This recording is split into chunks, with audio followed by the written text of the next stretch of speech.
हम रोज आईने में देखते हैं, अपने बाल ठीक करते हैं, कपड़े देखते हैं, चेहरा निहारते हैं। हमें लगता है हम खुद को देख रहे हैं, पर क्या हो अगर एक दिन आईने में दिखाई देने वाला चेहरा आपका ना हो? क्या हो अगर वो आपकी तरह पलकें झपकाए, मगर जरा देर से, या फिर मुस्कुराए जबकि आप मुस्कुरा ही न रहे हों? आज की कहानी है काव्या की, और उस आईने की जिसने उसे कभी जाने नहीं दिया। ये सब बहुत मासूमियत से शुरू हुआ। काव्या के 21वें जन्मदिन पर उसकी बुआ ने उसे एक एंटीक फुल लेंथ आईना तोहफे में दिया।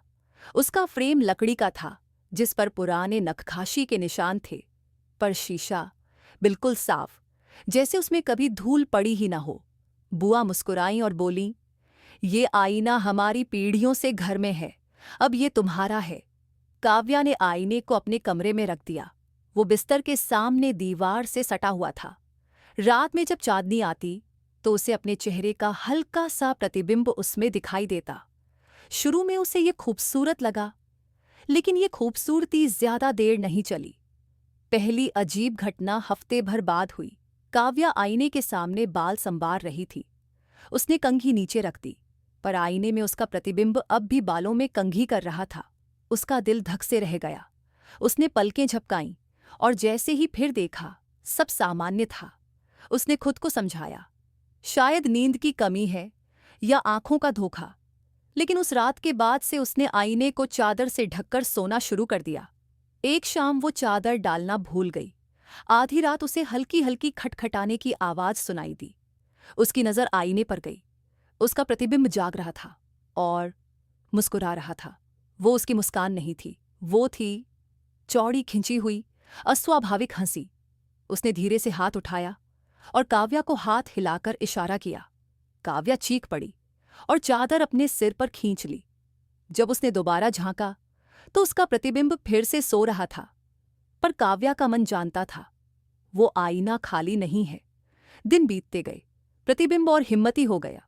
कभी उसके होंठ हिलते जबकि काव्या चुप रहती।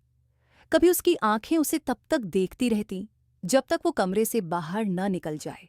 और फिर वो रात आई। काव्या बिस्तर पर थी, आधी नींद में। तभी उसे शीशे पर नाखून रगड़ने की आवाज सुनाई दी। उसने देखा, उसका प्रतिबिंब आईने के भीतर से बिल्कुल सामने खड़ा था। हथेलियां उस शीशे पर टिकी हुईं, चेहरे पर दांतों वाली डरावनी मुस्कान। आवाजें बढ़ती गईं। शीशा दरकने लगा।